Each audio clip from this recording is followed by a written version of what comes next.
Hello everyone, welcome back to our next video. Today in this video we will study about the next form of public sector, that is statutory corporation. Previous video में हमने public sector की first form के बारे में study किया था, जो कि थी डिपार्टमेंटल अंडरटेकिंग्स। डिपार्टमेंटल अंडरटेकिंग्स क्या था कि जिसमें गवर्नमेंट उसको एक एज ए डिपार्टमेंट एस्टेब्लिश करती है, बट उसकी सारी जो अथॉरिटीज होती हैं वो किसके पास होती हैं? गवर्नमेंट के पास होती हैं, जिसका हमने एग्जाम्पल लिया था रेलवेज। आज हम स्टडी करेंगे statutory corporation. Let's start with the meaning. It refers to that public enterprise which is created by a special act of parliament, कि ऐसी पब्लिक एंटरप्राइज जिसको किसके थ्रू क्रिएट किया जाता है? एक स्पेशल एक्ट के, ठीक है, जिसको पार्लियामेंट के स्पेशल एक्ट के थ्रू क्रिएट किया जाता है, उसको हम बोलते हैं स्टैट्यूटरी कॉर्पोरेशन। हम गवर्नमेंट की 3 ऑर्गन्स होती है ना, first parliament, second union executive and third judiciary. तो जो पार्लियामेंट होता है वो क्या काम करता है? लॉज बनाने का, ठीक है, हमारे लिए लॉज बनाता है, एक्ट बनाते हैं। तो पार्लियामेंट के एक्ट के थ्रू अगर कोई भी एंटरप्राइज एस्टेब्लिश की जाती है, कोई भी बॉडी क्रिएट की जाती है, तो उसको हम बोलते हैं स्टैट्यूटरी कॉर्पोरेशन। इसको हम बॉडी इसलिए बोलते हैं क्योंकि इसको जो भी स्टैट्यूटरी कॉर्पोरेशन होते हैं उनकी अपनी खुद की एक लीगल एग्जिस्टेंस होती है, एक सेपरेट एग्जिस्टेंस होती है। तो कोई भी ऐसी पब्लिक एंटरप्राइज जिसको पार्लियामेंट के किसी एक्ट के थ्रू एग्जिस्टेंस में लाया जाता है, उसको हम स्टैट्यूटरी कॉर्पोरेशन बोलते हैं। इसका एग्जांपल है आरबीआई एंड एलआईसी। आरबीआई के बारे में हम थोड़ा सा देख लेते हैं। आरबीआई को आरबीआई एक्ट के थ्रू एग्जिस्टेंस में लाया गया था। आरबीआई क्या काम करता है? बैंक के सभी ब्रांचेस को मॉनिटर करता है, ठीक है, अदर बैंक्स को मॉनिटर करने का काम करता है। जितने भी कॉमर्शियल बैंक होते हैं उन सबको मॉनिटर कौन करता है? आरबीआई मॉनिटर करता है। इंटरेस्ट रेट, जितने भी मतलब लोन से रिलेटेड जो भी डिसीजंस लेने हैं, रूल्स एंड रेगुलेशन जो भी बनाने हैं, इंटरेस्ट रेट जो भी डिसाइड की जाती है वो कौन करता है? आरबीआई। अभी थोड़े दिन पहले इसमें एक अमेंड हुआ था, आरबीआई एक्ट में अमेंड हुआ था। उसमें क्या किया गया था? 500 और 1000 के नोट को रिमूव कर दिया गया था। तो वो अमेंड इसमें इसीलिए किया गया था क्योंकि इसमें नई करेंसीज को इंट्रोड्यूस किया गया था। तो आरबीआई जो है वो एक स्टैट्यूटरी कॉर्पोरेशन होती है, ये इंडिपेंडेंट होती है। इसने जितने भी चार्ज करना है, जो भी इंटरेस्ट रेट रखनी है, वो फ्रीली अपना डिसीजन ले सकती है। ऐसे ही एलआईसी भी जो है वो एक स्टैट्यूटरी कॉर्पोरेशन है। एलआईसी वालों ने जो भी अपनी प्रीमियम रेट डिसाइड करनी है वो फ्रीली कर सकते हैं, इसमें गवर्नमेंट कोई भी इंटरफेयर नहीं करेगी। तो आरबीआई, एलआईसी जो है वो स्टैट्यूटरी कॉर्पोरेशन होती हैं, जिनको एक एक्ट के थ्रू एग्जिस्टेंस में लाया गया था। अब हम देखते हैं कि इसके जो पावर्स और फंक्शंस है वो कौन डिसाइड करता है? Act defines powers and functions of statutory corporation. Statutory corporation की पावर्स और फंक्शंस को डिफाइन करने के लिए कोई भी दूसरा एक्ट नहीं बनाया जाता, उसी एक्ट में इनके पावर्स और फंक्शंस को डिसाइड कर दिया जाता है कि क्या क्या इनके पास पावर्स रहेंगी, क्या ऑब्जेक्टिव्स और क्या क्या इनके फंक्शंस हैं। तो सभी एक्ट में डिसाइड कर दिया जाता है। फाइनेंशियली इंडिपेंडेंट, जो स्टैट्यूटरी कॉर्पोरेशंस होते हैं वो फाइनेंशियली इंडिपेंडेंट होते हैं, क्योंकि इनका जो एक्सपेंडिचर है, जो भी इनकम है, उसको बजट में इंक्लूड नहीं किया जाता, बजट में मेंशन नहीं किया जाता। गवर्नमेंट जो भी इनको एलोकेशन देती है उसको बजट में नहीं शो किया जाता। तो गवर्नमेंट इनसे हिसाब नहीं लेती कि आपने इतना पैसा कहाँ पे लगाया है, या फिर हमारा जो टारगेट था आपने वो पूरा किया है या नहीं किया है, आपने इतने पैसे का कहाँ पे यूटिलाइज किया है, किस तरीके से किया है। तो ये फाइनेंशियली इंडिपेंडेंट होते हैं, इनको अपनी इनकम ही लगानी पड़ती है। जैसे कि डिपार्टमेंटल अंडरटेकिंग्स में हमने देखा कि जो भी उनकी इनकम है वो किसको देनी पड़ती थी? उन्हें गवर्नमेंट को देनी पड़ती थी, बट इन्हें जो भी डेवलपमेंट करना पड़ता है वो अपनी इनकम से ही करना पड़ता है, इनकी इनकम गवर्नमेंट में नहीं जाती। स्टैट्यूटरी कॉर्पोरेशंस की जो भी इनकम रहेगी वो उनके खुद के पास ही रहती हैं, और ये पब्लिक से भी पैसा बोरो कर सकती हैं। डिपार्टमेंटल अंडरटेकिंग्स में क्या था कि वो डायरेक्टली पब्लिक से पैसा नहीं ले सकते थे, उनको पैसा कौन दे रहा था? गवर्नमेंट दे रही थी, ठीक है, बट ये क्या करती है? पब्लिक से पैसा ले सकती हैं।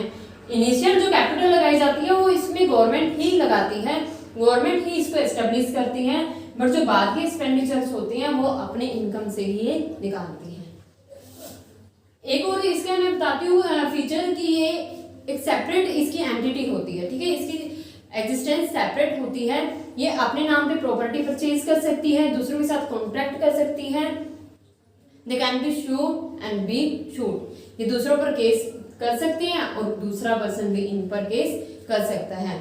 जैसे कि डिपार्टमेंटल अंडरटेकिंग्स में था कि उसकी कोई भी खुद की सेपरेट एग्जिस्टेंस नहीं थी, कोई भी उन पे केस नहीं कर सकता था डायरेक्टली और ना ही वो किसी पर केस कर सकते थे।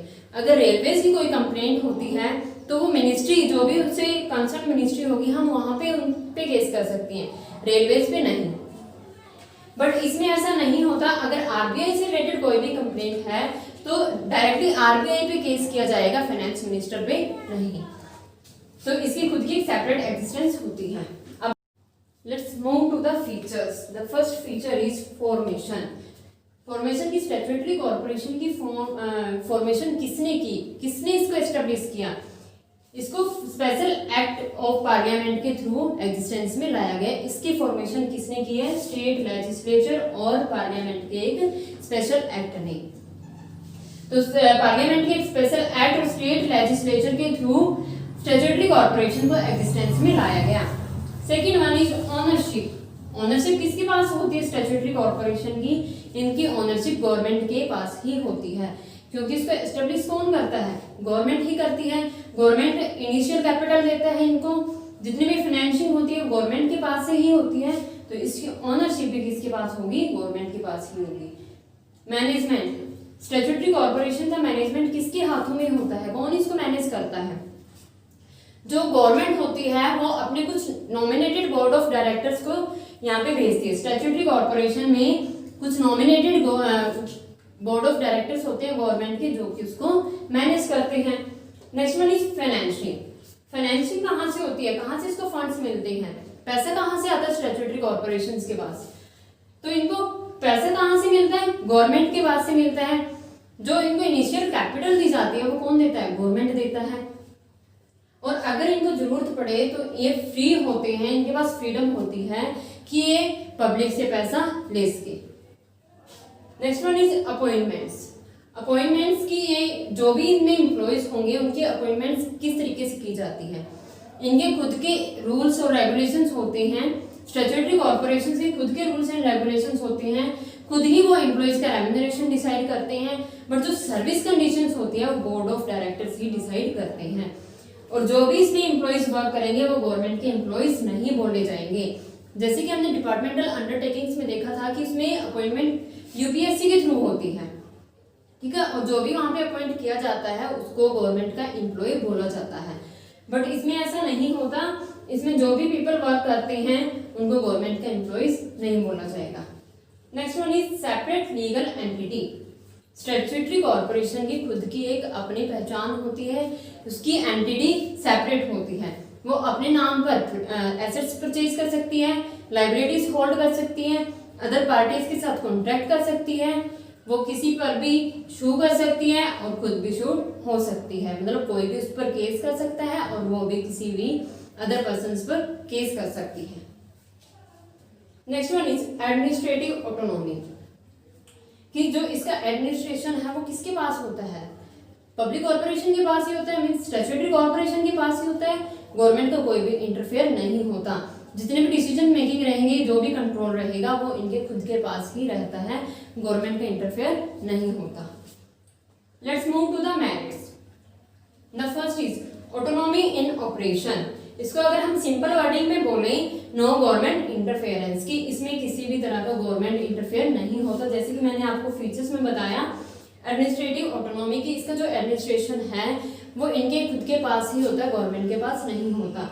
तो ऐसा ही इसका ये मेरिट बन जाता है कि इसमें गवर्नमेंट का इंटरफेयर नहीं होता। जितने भी डिसीजन लेने हैं वो फ्रीली ले सकते हैं, एक्टिविटीज जो है वो फ्रीली गवर्न की जा सकती हैं। Next one is quick decision.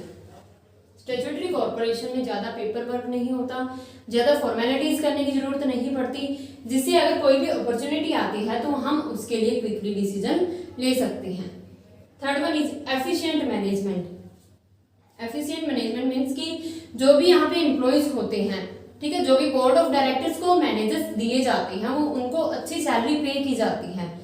जो भी एम्प्लॉयज के लिए रिप्रेजेंटेटिव होते हैं उनको भी बहुत अच्छी सैलरी दी जाती है, एम्प्लॉयज को भी अच्छा रेम्यूनरेशन मिलता है। जो भी अदर कंडीशंस होती हैं वो भी अच्छी दी जाती है, उनको फैसिलिटीज अच्छी दी जाती हैं, जिससे कि उनका मैनेजमेंट जो है एफिशिएंट होता है। जो भी यहाँ पे मैनेजर्स अपॉइंट किए जाते हैं वो वेल क्वालिफाइड होते हैं, वेल एक्सपीरियंस्ड होती हैं, तो इससे एफिशिएंट मैनेजमेंट पॉसिबल होता है। Next one is social service motive. Public sector का मोस्टली हमने देखा है कि इनका मेन मोटिव क्या होता है, सोशल सर्विस करना, प्रॉफिट अर्न करना नहीं होता, सोशल सर्विस प्रोवाइड करना ही इनका मेन मोटिव होता है।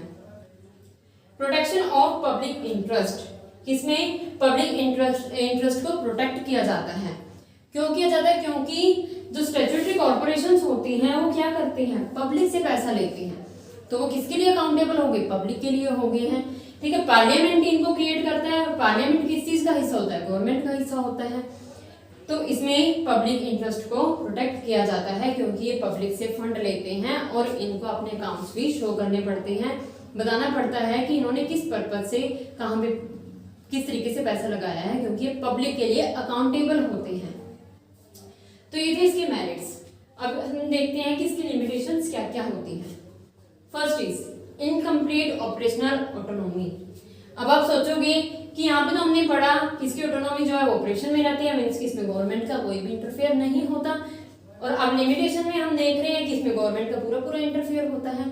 इसमें गवर्नमेंट का पूरा पूरा इंटरफेयर नहीं होता, लाइक डिपार्टमेंटल अंडरटेकिंग्स में था कि उसमें गवर्नमेंट का इंटरफेयर ज्यादा था, इसमें गवर्नमेंट का इंटरफेयर होता है बट ज्यादा नहीं होता, क्योंकि इसमें गवर्नमेंट ने देखो पैसा लगाया है, इसको एस्टेब्लिश भी गवर्नमेंट ने किया है, फिर इसको फंड्स भी वो प्रोवाइड कर रही है टाइम टू टाइम, तो इसलिए उसमें गवर्नमेंट का इंटरफेयर तो थोड़ा बहुत तो होगा ही।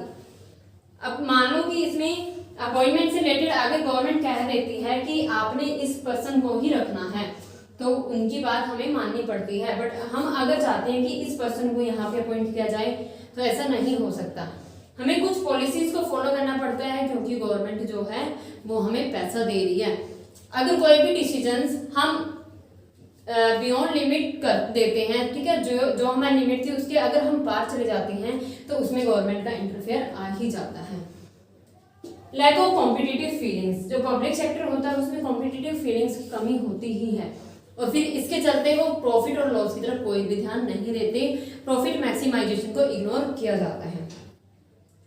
Next one is ignoring service motive. अब हमने यहाँ पे देखा सर्विस मोटिव भी है और पब्लिक इंटरेस्ट को भी ध्यान में रखा जाता है, बट इसमें करप्शन जो है वो एग्जिस्ट करता है, क्योंकि क्या होता है पब्लिक सेक्टर में सभी जो है वो अपने अपने फायदे को पहले देखते हैं, जो भी यहाँ पे ऑफिसर्स होते हैं वो अपनी पावर्स का मिसयूज करते हैं।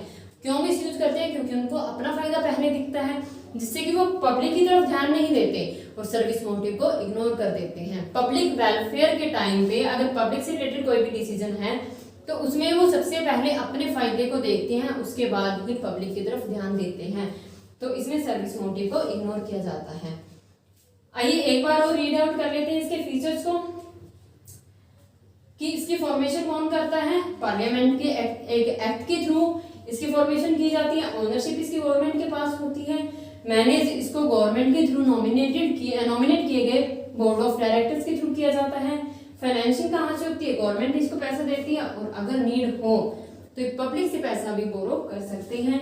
अपॉइंटमेंट्स के लिए खुद के रूल्स और रेगुलेशंस होती हैं, खुद ही रेम्यूनरेशन डिसाइड करते हैं, और जो भी यहाँ पे पीपल वर्क करेंगे वो गवर्नमेंट एम्प्लॉइज नहीं बोले जाएंगे। खुद की इसकी एक सेपरेट लीगल एंटिटी होती है, जो इसका एडमिनिस्ट्रेशन होता है वो इनके खुद के पास ही होता है। मेरिट्स में देखते हैं कि इसमें गवर्नमेंट का इंटरफेयर नहीं होता, डिसीजन हम क्विकली ले सकते हैं क्योंकि इसमें पेपर वर्क और फॉर्मेलिटीज नहीं होती, मैनेजमेंट जो है वो एफिशिएंटली किया जाता है क्योंकि जो एम्प्लॉयज होते हैं उनको बेटर रेम्यूनरेशन दिया जाता है, मोटिवेट होकर काम करते हैं, मैनेजर्स अच्छे रखे जाते हैं, वेल क्वालिफाइड रखे जाते हैं, तो मैनेजमेंट जो एफिशिएंट होना पॉसिबल है। सोशल सर्विस मोटिव की तरफ ध्यान दिया जाता है और पब्लिक इंटरेस्ट को प्रोटेक्ट किया जाता है क्योंकि पब्लिक का पैसा वो बोरो करते हैं। लिमिटेशंस की इसमें गवर्नमेंट का थोड़ा बहुत तो इंटरफेयर देखो रहेगा ही, क्योंकि वहाँ पे गवर्नमेंट जो है वो पैसा लगा रही है। अगर वो अपनी जो भी उनके लिए एक्सटेंट डिसाइड किया गया अगर वो उसके परे काम करते हैं तो उसमें गवर्नमेंट का इंटरफेयर आएगा ही आएगा। कॉम्पिटिटिव फीलिंग्स की कमी होती है इस सेक्टर में और सर्विस मोटिव को इग्नोर किया जाता है क्योंकि ऑफिसर्स इसमें अपनी पावर का मिसयूज करके अपने वेलफेयर को पहले रखते हैं। तो ये था हमारा स्टैट्यूटरी कॉर्पोरेशन कि ऐसी एंटरप्राइजेज जो कि पार्लियामेंट के स्पेशल एक्ट के थ्रू ऐसी बॉडी जो पार्लियामेंट के एक्ट के थ्रू एग्जिस्टेंस में आती है उसको हम बोलते हैं स्टैट्यूटरी कॉर्पोरेशन। तो अपकमिंग वीडियोस में हम थर्ड फॉर्म के बारे में स्टडी करेंगे जो कि है government company. That's it for this video.